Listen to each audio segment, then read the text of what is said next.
మునుగోడులో సొంత రూల్స్ నడవై మద్యం విక్రయాలపై రాష్ట్రం మొత్తం ఒకటే పాలసీ అంట. ఇష్టం ఉన్నట్టు సొంత నిర్ణయాలు తీసుకుంటే కుదరదు. కోమటిరెడ్డి రాజగోపాల్ రెడ్డికి ప్రభుత్వం క్లారిటీ ఇచ్చినట్టుగా ఒక వార్త కనిపిస్తూ ఉంది.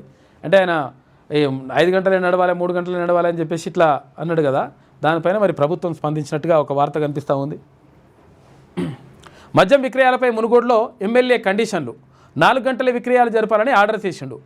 పర్మిట్ రూమ్స్కు అనుమతి లేదని చెప్పేసి వెల్లడించిండు. ఎమ్మెల్యే వ్యాఖ్యలతో టెండర్లు చేసేందుకు కొందరు వెనుకంజ వేసిరట.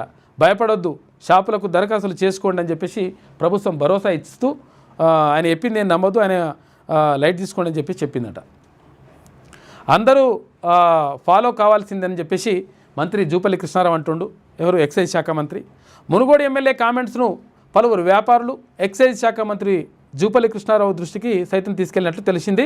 దీనిపై స్పందించిన మంత్రి స్టేట్ మొత్తం ఒకటే మద్యం పాలసీ ఉంటుంది, నియోజకవర్గానికి ఒక్కో తీరుగా ఉండదు. ఒక్కో లీడర్కు ఒక్కో ఆలోచన ఉండొచ్చు, కానీ చట్టం అందరికీ అందుకు ఒప్పుకోదు.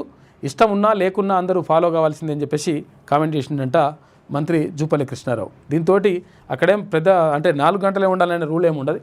అక్కడ కూడా బరాబర్ రాష్ట్రం ఎట్లా నడిస్తే అట్లా నడవచ్చు అని చెప్పి చెప్పిరట.